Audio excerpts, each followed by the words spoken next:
آج کی بڑی خبر تو آپ نے سن ہی لی ہوگی، اس کا تجزیہ ہم آپ کے سامنے رکھتے ہیں۔ میاں محمد نواز شریف کو 2 اور کیسز کے فیصلے کا سامنا ہوا۔ آج کے دن العزیزیہ اور فلیگ شپ کے کیسز لگے ہوئے تھے، ان کا فیصلہ متوقع تھا۔ العزیزیہ کے اندر ان کو سزا ہو گئی اور 7 سال قید کی سزا ہے، اب وہ جیل کے اندر موجود ہیں۔ اس کے ساتھ ساتھ ان کو بھاری بھرکم رقم کا جرمانہ بھی پڑ گیا جو ان کو ادا کرنا ہوگا۔ جو دوسرا فلیگ شپ کمپنی کا معاملہ تھا جس کے ذریعے پروسیکیوشن نے یہ ثابت کرنا تھا کہ انہوں نے بے نامی کی جائیدادیں خریدی ہیں، اس کے اندر ان کو باعزت بری کر دیا گیا۔ رپورٹنگ ابھی تک یہ ہے۔ فیصلہ متوقع تھا، اس حد تک آپ کہہ سکتے ہیں کہ ایلیمنٹ آف سرپرائز ہے اس کے اندر کہ ایک کے اندر بریت اور دوسرے کے اندر پروسیکیوشن نے عدالت کے فیصلے کے مطابق اپنا کیس ثابت کر دیا۔ یہ بھی آپ کہہ سکتے ہیں کہ 14 سال تک سزا ہو سکتی تھی، 7 سال تک سزا کیوں ہوئی؟ جو نواز شریف کے نقاد ہیں اور جنہوں نے توقعات بلڈ کی تھیں کہ یہ عمر قید کے برابر ان کو سزا ہونی چاہیے، وہ کہہ رہے ہیں جی کہ سزا ان کی کم ہے۔ تو 2 ایلیمنٹ آف سرپرائز جو ہیں اس پر ڈیپینڈ کرتا ہے کہ آپ کس نقطہ فکر سے بلانگ کرتے ہیں، وہ اس کے اندر موجود ہے۔ لیکن اس کے علاوہ عدالتی فیصلے کے اندر کوئی حیرت کی بات نہیں تھی، اگرچہ تفصیلی فیصلہ جب سامنے آئے گا تو ہم دیکھ پائیں گے کہ عدالت نے لیگل ریزننگ کیا دی ہے۔ بنیادی طور پر جو ثابت کرنے کی چیز تھی وہ یہ کہ میاں محمد نواز شریف نے یہاں سے پیسے بنائے اور اس کے ذریعے انہوں نے باہر جائیدادیں بنائیں، ان جائیدادوں کو یا بے نامی کی صورت میں اپنے پاس رکھا اور یا انہوں نے ایسی فیکٹریز لگائیں جس کے اندر قومی پیسہ جو ان ٹیکس پیڈ منی ہے وہ باہر گیا، یا ایسا پیسہ جس کو آپ کالا دھن کہہ سکتے ہیں وہ یہاں سے باہر گیا۔ یہ بنیادی چیزیں تھیں۔ تو پروسیکیوشن نے یہ ثابت کرنا تھا کہ ان کے پاس شواہد موجود ہیں کہ میاں محمد نواز شریف اور ان کی فیملی نے، ان کے بیٹوں نے یہ کام کیا ہے۔ وہ پروسیکیوشن خود ثابت نہیں کر پائی۔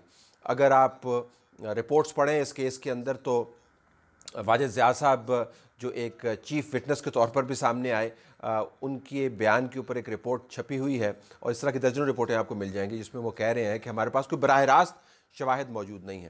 لیکن کیا کریں کہ نیب کے قانون کے اندر یہ شک موجود ہے کہ اگر آپ پر یہ الزام دھر دیا جاتا ہے کہ آپ نے یہ کام کیا ہے اور پروسیکیوشن یہ کہتی ہے کہ جی ہمارا خیال ہے آپ نے کیا، ہم نے ثابت کر دیا ہے، تو کورٹ پروسیکیوشن کو گرل کرنے کے بجائے آپ پر برڈن آف ایویڈنس شفٹ کر سکتی ہے۔ اب بار ثبوت اگر آپ کے اوپر آ گیا تو آپ کو پھر یہ ثابت کرنا ہے کہ میں معصوم ہوں۔ اس بار ثبوت کو لگانے کے لیے بھی کچھ قانونی جہتیں ہیں، سپریم کورٹ نے اس کی تشریح کی ہوئی ہے، لیکن یہ جو عدالتیں جج ارشد کی اور جج بشیر صاحب کی جو عدالتیں لگیں، اس کے اندر بار ثبوت کی جو نزاکتیں ہیں وہ انہوں نے اپنے سامنے نہیں رکھیں اور بار ثبوت شفٹ کر دیا وکٹم کے اوپر، جس کے نتیجے میں نواز شریف صاحب اب جیل میں موجود ہیں۔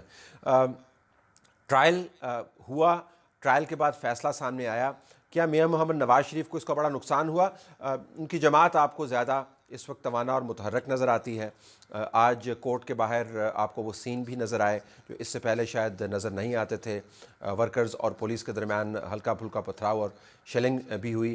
بڑی تعداد کے اندر میاں محمد نواز شریف اور ان کی قیادت جو ہے وہاں پر موجود تھی، تو سیاسی زور کے ساتھ وہ عدالت کے اندر آئے اور اس مرتبہ انہوں نے فیصلہ وہاں سے خود سنا۔ آپ نے یہ بھی دیکھا کہ شہباز شریف صاحب چونکہ پبلک اکاؤنٹس کمیٹی کے ہیڈ بھی بن گئے ہیں تو اس سے پارلیمان کے اندر بھی نون لیگ کا قد آپ کو اونچا ہوتا ہوا نظر آیا۔ لیکن ظاہر ہے جو ان کے مخالفین ہیں ان کا خیال ہے کہ آج کے کیس نے ان کو دھچکا پہنچایا ہے۔ ہماری نظر میں سپریم کورٹ کے فیصلے جب سامنے آئے جس کے نتیجے میں میاں محمد نواز شریف کے خلاف جی آئی ٹی بنی اور پروسیکیوشن شروع ہوئی، نیب کے اندر کیسز گئے اور ڈسکوالیفائی ہوئے، اس وقت سے لے کر اب تک معاملات قانون کے سر جھکانے کی طرف زیادہ مائل ہیں، سر اٹھانے کی طرف نہیں۔ جو عمومی بیانیہ ہے پاکستان کے اندر وہ سپریم کورٹ کے فیصلوں کے وقت میاں محمد نواز شریف ان کی فیملی کے خلاف تھا، اس کے بعد سے لے کر اب تک جس طریقے سے کیسز چلے ہیں وہ بیانیہ آپ کو بہت حد تک تبدیل ہوتا ہوا نظر آتا ہے۔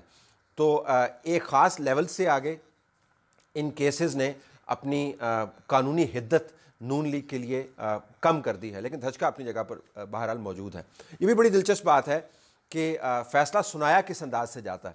آپ نے دیکھا ہوگا کہ